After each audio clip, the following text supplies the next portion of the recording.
Jesus says, each of you has a very special destiny. Seek me until you find me. May 7th, 2016. Words from Jesus to Sister Clare, spoken by Jackie.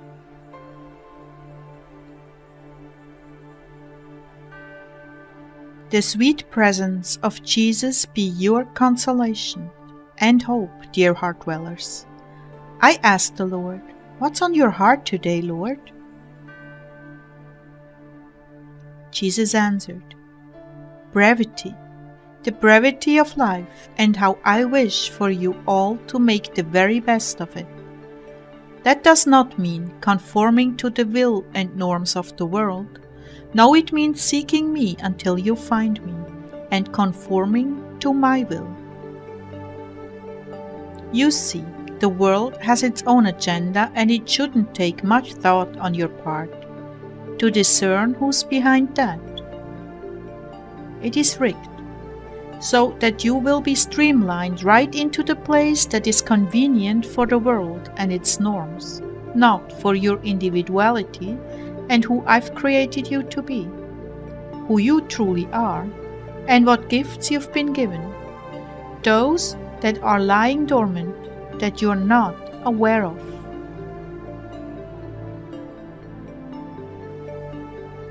It takes a strong soul to think outside the box and swim against the current. A very strong soul. Some are endowed with this strength, others can obtain it or even gain more from me. Either way, when you and I work together, I will fulfill my agenda for your life. You walk in a supernatural anointing that will carry you through every storm.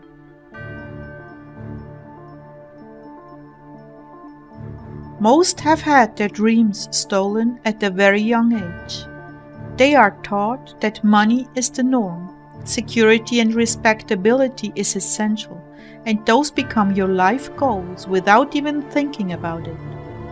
How terribly this strips the soul of incentive. The unique qualities I've endowed them with just wither in the heat of these demands. Before a soul strikes out on any endeavor, he asks himself, can I make money? Will I be secure in this work? How can I build my life with this work? Those are sad, sad questions, totally missing the point of life and the things that will bring you the most joy. People with musical gifts 90% of the time abandon the idea of living as a musician and sign up selling insurance or a store clerk or a desk job, where 5% of their ability is called upon to do a job.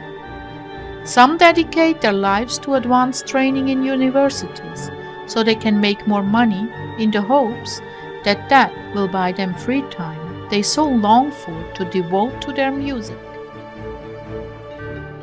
Do you see, Clare? The most profoundly beautiful parts of a soul's life are cut off before they can mature. My heart is that every soul is endowed with skills and gifts that bring joy to their work and those they serve. Every soul has something to give that fits into the scheme of things and makes the world a more joyful and rewarding place. These are the little things that are so often overlooked in favor of security and respectability. These gifts are either tangible or intangible, like prayer. When a soul finds this gift, he should embrace it with his whole heart and never let it go in favor of a carnal agenda or the agenda of his parents. Your parents have lived their lives and made their choices. You now, in turn, have the opportunity to make your life count in this world in the time left to you. Very soon now, the world will be catapulted into survival mode, and that will open opportunities for you all to take another look at your lives and where you were headed. But until that happens, I'm calling you to press into my heart. Dwell in my heart. Do good wherever you find an opportunity. Grow in virtue and fight against the temptations that assail you, even by calling your love for me to mind. A demon cannot gain control of a heart that is full and running over with love for me. As you grow in virtue, I will begin to release to you the secret dreams of your heart, the pure ones, not the concocted ones that feed the ego, the bank account, or your popularity. No, the ones from me, planted there to someday be activated and grow into a tree that bears sweet fruit and shade for the birds of the field. Some of you have had glimpses of this place, but not the courage to pursue it. The courage will come from me. I will anoint you, open doors, and bring you along by a way you've never thought possible. I will lead you down crooked paths that result in a straight line to the destiny I planned for you before you were sent into this world.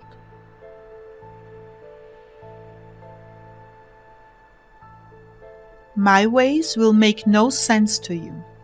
I may tell you where I'm taking you, but you mustn't run ahead of me.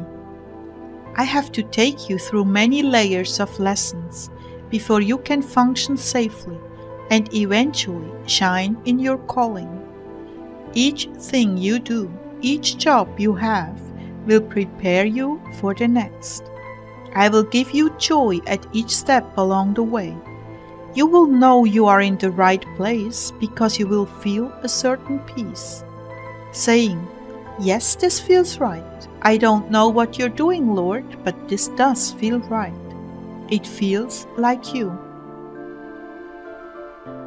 The greatest danger is for you to take things into your own hands and say, "Well, He's given me this vision, so I'd better do this next." That is why you must dwell in my heart. I will lead you with my love, and you will have a peace that is beyond what the world gives you. Even in the lowliest of positions, even in the most difficult circumstances, you will have my peace.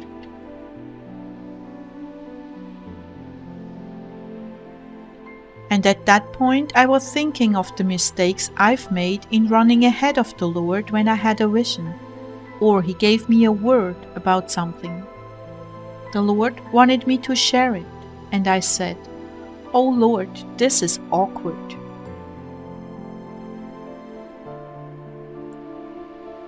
Jesus said, "Transparency always is when you're not perfect.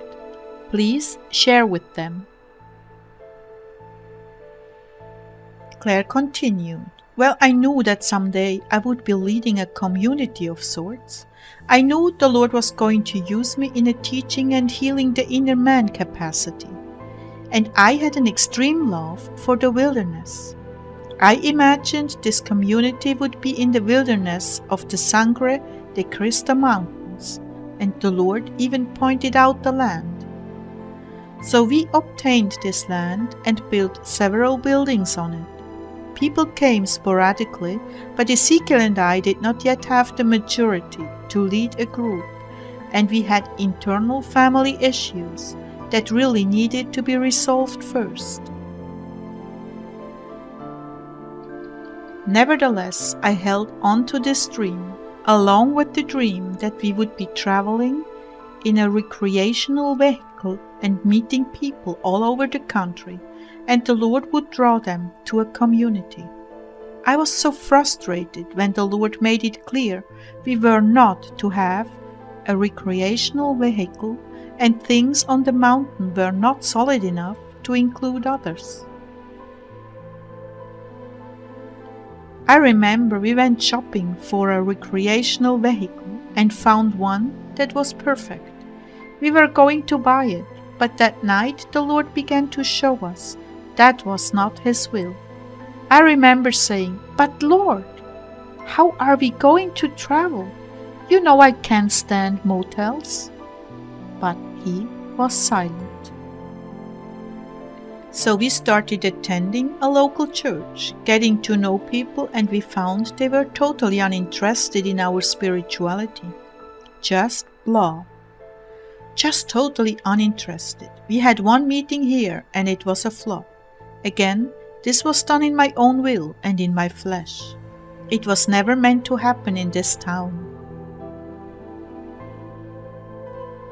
Never did I expect for him to build a cyber community of people from all around the world who were hungering for intimacy with God. Never in a million years did I expect that. What I thought he wanted and what he really wanted were miles apart. But he did insist I work hard on teachings on YouTube, and eventually his true will manifested in a community of souls unlike any other. Souls who loved the Lord in a deep and profound way and loved each other.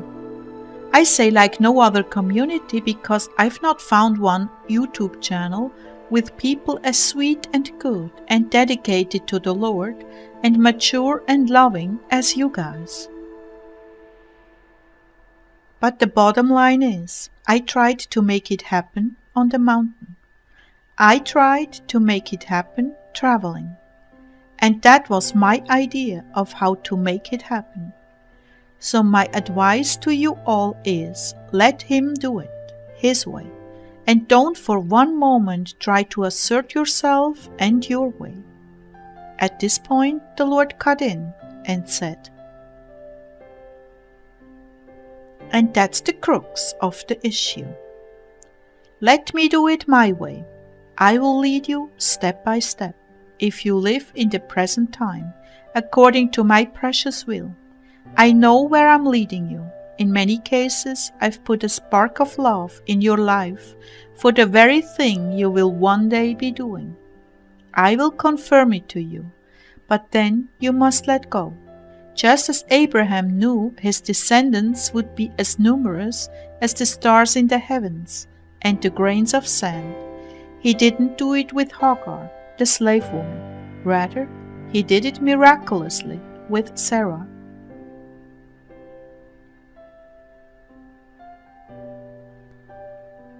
Yes, I love to do things miraculously. I love to get the credit. I love to see the hopeless come to life when I breathe my promises into their hearts and minds. And there is no better way to draw them to me than by your holy example, as you live the life I've called you to, and carry your cross. So, my children, let me encourage you now. You have a very special destiny, each and every one of you, one that only you can fulfill. No one else can fulfill it. Seek me until you find me, and I will reveal it to you. I bless you now with a hunger for me and my calling for you. Clare continued, I'd just like to take an aside here and just share something with you. Some of you have worked your whole lives in the Lord's vineyard and are waiting for the trumpet to sound to be taken to heaven.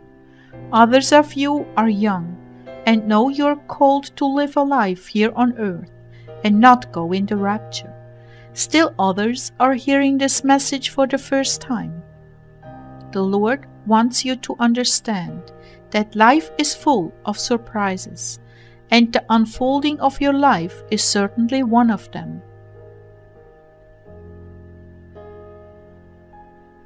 That's built on intimacy with Him in prayer. It is a deep and abiding heart relationship with your Creator and best friend. To worship and adore Him in spirit and in truth brings you into the throne room of His heart, where all life and joy is manifested. The Lord is not a pigeonholing God, no, not at all. He is unique, just like all the life forms around you, and each of you are born for such a time as this, with gifts of grace that will make a difference in the world and draw others to His kingdom. So please don't think for one moment that being a Christian is a boring life of conformity, because it is anything but. I followed him for almost 40 years, and I can tell you that living for Jesus is the most wonderful adventure anyone on this earth can have. It is supremely rewarding, and the sweetest thing you will ever experience in your life is His love for you, as well as the deepest challenges and pain as you carry your cross the way He asked you to. Deny yourself, pick up your cross, and follow me.